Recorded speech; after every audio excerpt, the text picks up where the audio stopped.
Kaash Aappii weebsaayitii irraa akkamiin birrii baafatuu dandeenya? Birrii dalaganne meeqa yoo dalagne irraa baafatuu dandeenya? Kana jettanii kan na gaafattan hedduutu jira. Viidiyoo guyyaa dheengaddaa isiniif dalaga irratti namoonni baay'een birrii akkamitti keessaa baafatuu dandeenya? Birrii meeqa yoo dalanne gara baankii Itoophiyaatti keessaa dabarfatuu dandeenya kan jedhu namoota baay'eetu na gaafate gara komantiilleetinii jechuudha daawwattoota kiyya. Har'a isiniif qabadhee dhufe birrii meeqa yoo daladdan akka itti keessaa baafatuu dandeessanii fi akkasumallee namoonni baay'een immoo kan komantii barreessitan wanti kun sobaa feekiidha kan jettan jirtan jechuudha. Komantii keessan haayid godhe malee jechuudha. Mee hojjedhaati yoo weebsaayitii kanarraa birrii dhabdan anatu itti gaafatamummaa fudhataa jechuudha. Jalqaba hojjedhaa hojii tokko hojjedhaati. Hojii tokko namni gaafa eegalu milkiin jira kasaaraan jira waa lama wal cinaa qabanii oofanii jechuudha. Garuu weebsaayitiin kun 100% ijoollee baay'ee weebsaayitii tanarra yoo xiqqaate waggaa tokkoo fi wayi dalagaa jirtutu jira jechuudha. Ani kana durallee isinii himee ture jechuudha. Weebsaayitiin birrii isiniif kafalu jechuudha. Akkuma arge waa isinitti gadi hin dhiisu isiniin jedheetiin ture jechuudha daawwattoota kiyya. Kanaafuu biizinas onlaayinii akkamitti akka isinitti argattan amma boodan bal'inaan isin barsiisa jechuudha. Mee wama xiqqoota kan isin argisiisa jechuudha daawwattoota kiyya. Birrii meeqa yoo dalanne doolaara meeqan yeroo geenye keessaa baafatuu dandeenya kan jedhuu fi akkasumallee wanni kun hagam dhugamoo soba kan jedhu addaan isinii baasa. Dabalataan immoo bakka rooboot jedhu sanillee namoonni baay'een irra nu dabarsuu didee kan jettan jira jechuudha. Keessaa baatanii kan keessatti deebi'uu wallaaltanillee jirtan jechuudha weebsaayitii san. Akkamitti akka itti keessatti deebitanillee hundaa'u isiniin argisiisa. Bakka irra deebiin gara chaanaala kanaa dhuftanii namoonni haaraa taatan subscribe godhuu hin dagatina. Jalqaba irratti chaanaala subscribe godhaati video eegalaan isiniin jedha. Namoonni business online amma boodan bal'inaan na waliin baratu barbaadu fi akkasumallee dalagatu barbaadullee ni jechuudha. Tole daawwattoota kiyya kallattimaan eessa deemtanii gara Google Chrome keessanii deemtanii jechuudha. Namoonni hanga ammatti weebsaayitii kanarraa dalaguu hin eegalin viidiyoo an guyyaa dheengaddaa dalage jechuudha. Sirriitti irra deebin ilaala. Viidiyoo dalageetiin jira waan ta'eef namoonni haaraa dhuftan viidiyoo liinkii isaa asuma jalan isiniif ka'a jechuudha. Viidiyoo kana jalallee argatuu ni dandeessanii chaanala kiyya jalallee seentanii argatuu ni dandeessan. Yoo yeroo nageesse akkaataa itti keessaa baafattanillee isiniin argisiisa jechuudha. Har'a waa lama sadi qofan isin argisiisa. Waa lamaa fi sadeen isin argisiisu gaaffii komantii irratti isin nagaafattan iddoo rooboot jedhu san nu dabarsuu dide warra jedhuufi akkasumallee keessatti nu deebisuu didee takka dalannee keessaa baane lammaffaa keessatti nu deebisuu didee kan jettaniin isinitti argisiisa jechuudha. Dabalataan ammallee birrii duraan dalaganne doolaara duraan keessatti dalagne san imeeluma sanii yeroo nuti deebinee keessa seenne jenne birrii biraa haaratti nu baasa malee kan duraan dalagne san nuuf hin baasu warra jettaniifin deebii quubsaa isiniif deebisuu dhufee jechuudha. Daawwattoota kee sirriitti adda baafadha. Amma fuula kanarraa dhufnee jirra jechuudha. Amma keessa seenuuf sila namoonni haaraa taatan asii seentanii isin maal gootan jechuudha daawwattoota kiyya. Zaa 24 isin seensa jechuudha weebsaayitiin kun akkuma beekamu. Kanaafuu isin maal gootanii gubbaa kanarratti maaltu jira? Tuqaa sadeentu jira. Kan duraan fayyadamtanii hubadha. Waa lama waa afur sirriitti kan isin asirraa beekuu qabdantu jira. Guyyaa dhaloota kan asirratti guutanii fi waggaa keessan kan guyyaa duraa ittiin guutan imeela keessan paaswordii keessan tasumallee irraanfatu hin qabdan. Paaswordillee beektanii imeelallee beektanii guyyaa dhaloota keessan yoo kan irraanfattan ta'e tasumallee birrii duraan dalagatan irra deebitanii argatu hin dandeessan. Kabiraatu isiniif banama malee imeeluma sanii ni jechuudha. Tole jalqaba irratti maal gootan jechuudha. Tuqaa sadeen yookaan muraa sadeen kanarra dhuftanii jechuudha. Namoonni duraan banattanii jirtanii keessatti isin deebisuu dide. Asumaan seenna jettanii immoo asilleen isinii seensaa yoo asii seentan jechuudha. Sign up now iddoo jedhu kanarra cuqaasanii yoo seentan achitti isiniin deebisu kun namoota haaraa amma seenaniifi jechuudha. Tole daawwattoota kiyyaa asirratti yeroo tokkoof kilik gootanii jechuudha. Sana boodan haala kanaan isinii dhufa. Qabxiiwwan fuula kanarratti argitan kana asirratti gadi buutanii jechuudha. Loogi in tajettuni argattu dhuma irratti jechuudha. Loogi in jennaanii jechuudha. Sana boodan daawwattoota kiyya haala kanaan isinii dhufa suuta jettanii ol harkistanii jechuudha. Gubbaa kanarratti maal nuun jedha? Select your server member nuun jedha jechuudha. Sana boodan asirratti maal gootanii waa lama isin gaafata. Passwordii fi emaila isin gaafata jechuudha. Kanaafuu emaila keenyatti guuna yoo duraan Google irratti save godhatanii jiraatan emaila keessan Google isiniif ol baasa passwordii keessan waliin jechuudha. Anema emaila fi passwordii kiyyallee itti guuttadheetiin jira jechuudha. Sanduuqa kana keessatti illee raayitiin gootu. Dhuma irratti ol deebitanii asitti maal gootu? Select your server members ka jedhu ni argattu jechuudha. Isa kanarra yeroo isin cuqaastan haala kanaan qabxii sadeen kana qabatee isinii dhufa. Server 1, server 2 ka jedhuu fi server 3 ka jedhu ni argattu jechuudha. Daawwattoota kiyyaan ammaaf server 3 kana irratti cuqaasa. Sana booda log in jettanii nituma keessa seentu jechuudha. Log in goona. Sana booda Sana boodan kallattimaan daashboordii keessan keessa isin geessa jechuudha hanga duraan isin dalagatan haala kanaan keessatti isin deebisa jechuudha daawwattoota kiyya amma asirratti ani beeksisa tokko qofatu naafe jechuudha irraa beeksisa 4 irraa dalageetiin dhiise jechuudha maaliif barnootaaf akka as keessatti na deebisee isinitti argisiisuuf jedheetiin kana dhiisee jechuudha daawwattoota kiyya so kanaafuu maal gootan jechuudha haala kanaan yeroo inni isin dhufe jechuudha isteeppii baay'ee salphaateen jechuudha beeksisa keessan irratti dalagatuu dandeessu jechuudha beeksisa tokko asirratti hafe kana walumaan dalannee keessaa baafadha jechuudha daawwattoota kiyya dabalataan jechuudha ani laaptooppii irratti dalagaa jira daawwattoota kiyya bilbila amma irratti isiniif viidiyoo waraabaa jiru kana irratti dalagaa hin jiru jechuudha yeroo tokko akka carraa ta'e yeroo viidiyoo waraabuuf keessa seenu yoo ta'e malee ani weebsaayitii kanarratti bilbila kanaan hin fayyadamu jechuudha maaliif asirratti waa hedduu irratti dalagaa jira waan ta'eef bilbilli kun biiziidha waan ta'eef jechuudha tole daawwattoota kiyya mee osoo gara beeksisa tokkicha asirratti naafe kana dalaguutti hin deemin jechuudha gaafii isin komentii jalatti na gaafatan ta'e isin deebisuu barbaaduutu jira jechuudha. Gaafii maamiltoonni kiyya komentii jalatti na gaafate maali doolaara meeqa gizee ga'e keessaa baafatuu dandeenya kan jettanii na gaafatan jirtan jechuudha namoota yaada akkasii qabdanillee deebii akka isinii ta'uu fi jechuudha dhibbaan dhibbatti akkaawuntii keessan sirrii irratti galfannaan jechuudha akka isiniif galchu amshuur ittiin amanaa jechuudha daawwattoota kiyya. Gaafii maamiltoota kiyyarraa komentii jalatti viidiyoo darbe irratti naaf dhiyaate keessaa inni tokko jechuudha doolaara meeqa gizee ga'e keessaa baafatuu dandeenya inni gurguran namoo akkamitti waan kana keessaa baafatuu dandeenya doolaaruma asirratti nu ijaan argaa jirru kana keessaa baafatuu dandeenya ka jettanii na gaafattantu jira jechuudha daawwattoota kiyya kuni waan akka tana dura telegiraama irratti dalagaa turre sanii miti jechuudha sirriitti adda baafadha kun jechuudha waan akka hamastar koompaatii sanii miti taappiswaapii sanii miti jechuudha kooyina walitti qabattan sanii miti kuni doolaaruma isin asirratti ijaan argittan kana jechuudha waan asirratti dalagattan kallattimaan keessaa baafatuu dandeessan yeroo meeqa ga'e keessaa baafanne isa jedhuu fi doolaara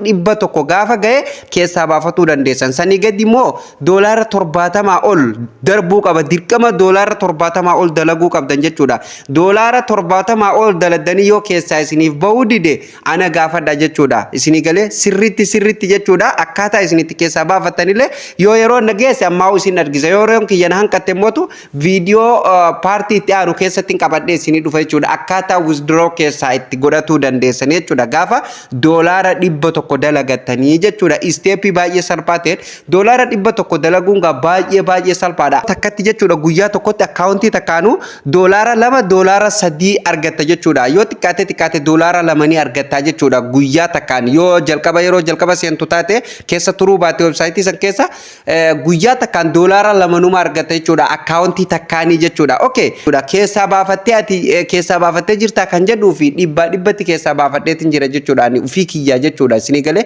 akkaataan isinitti keessaa baafatan immoo PayPal akkaawuntiin keessaa baafatan yoo biyya fakkeenyaaf namoonni biyya ormaa jirtan akkaataan isinitti keessaa baafatuu dandeessanillee karaa lamaan keessaa baafatan gara baankiilleetiin keessaa baafatuu ni dandeessu gara PayPal akkaawuntiilleetiin keessaa baafatuu ni dandeessu jechuudha dabalataan immoo namoonni akka biyya arabaa fa'aa jirtan jechuudha sarraafalleen keessaa baafatuu dandeessanii jechuudha daawwattoota kiyya baay'ee salphaadha keessaa baafatuun waan tokko isin hin gaafatu jechuudha akka fakkeenyaaf tana dura hamastar koompaatii fuula kan keessa warii achi jedii ol jedii as jedii ammallee paaspoortii fidii maal waan san hunda isin hin gaafatu jechuudha waan akkasii san hunda isin hin gaafatu yoo ta'e paaspoortii takkitti isin gaafata sii galee kanaan ala waan tokko waan si gaafatu hin qabu jechuudha daawwattoota kiyya PayPal akkaawuntii banatuuf gaammoo akkuma beekamu jechuudha dirqama paaspoortii qabaatu qabdan jechuudha verify godhatuuf jechuudha kan verify ta'ellee mootu ni argattu anillee viidiyoolee isin hojjedheetiin ture isa sanillee mattaawaqaa keessanii malee akkaataa kan verify ta'e itti argatan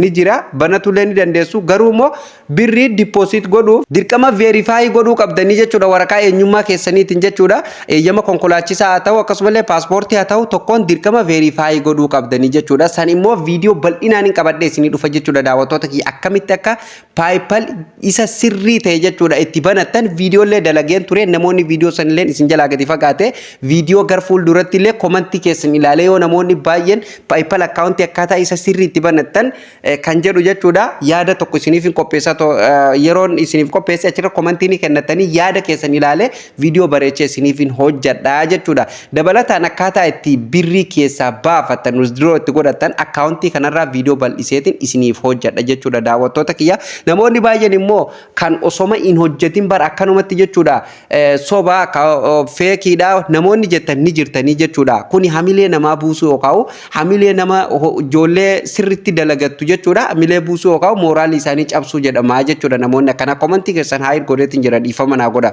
Maaliifin isaan godhe namni waan tokko otoo dalagee hin argin osoo itti hin laffa'in kasaaraa isaa osoo hin barin jechuudha. Namoota dalagatuuf hawwii qaban akkasitti mooraalii cabsuun gaarii miti hin eeyyamamuu jechuudha. Seera sooshaal miidiyaalleetii miti jechuudha.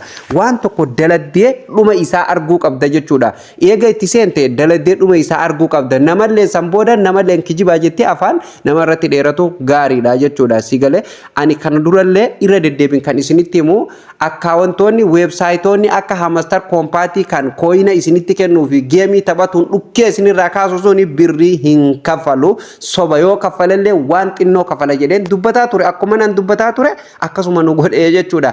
Garuu akkaawuntiin isa sirrii yookaan weebsaayitiin isa sirrii jechuudha. Haala amma isin itti hojjetaa jirtan kanaan jechuudha. Na amanaa dhibbaan dhibbatti yoo isin birrii weebsaayitii kanarraa baafatu baattanii ani itti gaafatamummaa nan fudhadha jechuudha. Anaaf siigalee itti gaafatamummaa natu isinirraa fudhata jechuudha. So kanaafuu dirqama isin guyyaa guyyaan seenati hojjedha. Wanni isin dagatu hin qabne importanti kan ta'e jechuudha. Kan isinitti himuu barbaadu jechuudha daawwattoota kiyya iimeela keessan paaswordii keessan akkasumallee guyyaa dhalootatii fi waggaa keessan guyyaa dhalootaa akka isa sirrii kan gizee duraa ittiin yeroo duraa ittiin banatan san jechuudha. Taasumallee dagatu hin qabdan jechuudha. Isa san dagattan jechuun doolaara 100 takka yookaan sanii ol dalagattanii boruun keessaa baafadha 100 takkaa fi takka yeroo naateen keessaa baafadha jettee yoo keessatti dhiiftee boruu san gaafa deebitu guyyaa dhalootaa kan keessan dagattee kan biraa itti guutte dhabdee jirta jechuudha. Doolaara 100 kan keessan dhabdee jirta bifa haarayaan lafaa eegaltaa jechuudha. Hanga paaswordii fi guyyaa dhalootaa kan keessan isa sirrii kan duraan ittiin bante san deebitee itti naqxutti jechuudha.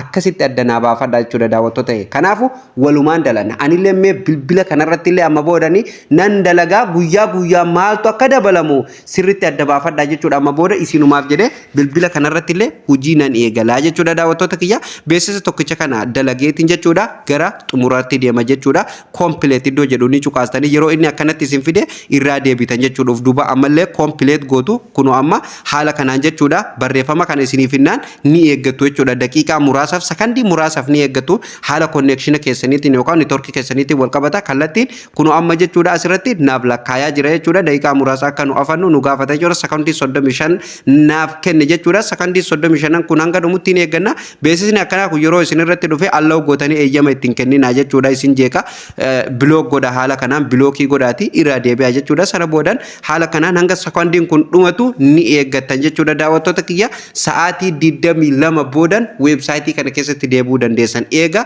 beeksisa 6 akkas isiniif kenna jechuudha. 6 yookaan 5 isinii kenna guyyaa sanii olillee isinii kennuu danda'a jechuudha. Lakkuma isin keessa turtanii beeksisa illee heddummeessee isinii fida. Kunoo amma xumureetiin jira daqiiqaa sakandii kiyya. Sana boodan iskiip iddoo jettu ni cuqaastu jechuudha daawwattoota kiyya. Kallattii maan jechuudha gara daashboordii keessan keessatti of duuba isin deebisaa jechuudha. Hanga xiyyi kun gamanaas bahu ni eegganna jechuudha daawwattoota kiyya. Yeroo haala kanaan isinii dhufe adda ta'e isinii dhufe gamana karaa harka bitaa keessan akkanumatti as harkistu jechuudha daawwattoota kiyya.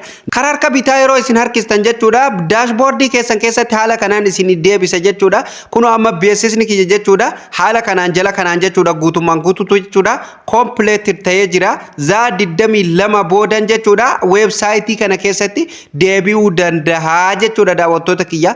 Haala kanaan jechuudha guyyaan keessa seentanii jechuudha dalagatu ni dandeessu jechuudha daawwattoota kiyya. Yoo xiqqaate guyyaan fakkeenyaaf mee namoonni bilbiluma lama qabuyyuu akkaawuntii fakkeenyaaf bilbila lama irratti akkaawuntii takka bantanii fayyadamtan jechuudha. Sirriitti adda baafadha. Akkaawuntii tokko irratti illee jechuudha akkaawuntii kanaan fayyadamtan san isuma sanii achirratti illee bantanii akkaawuntii tokkoon bilbila adda addaa irratti yeroo fayyadamtan bakkuma tokkotti isiniif lakkaayaa jechuudha daawwattoota kiyya. Gaafa keessaa baaftan illee bilbiluma tokko keessaa yeroo isin baaftan kan bilbila kaan irra jirullee ufumaan keessaa kutaa jechuudha. Maaliif akkaawuntiin tokko waan ta'eef jechuudha.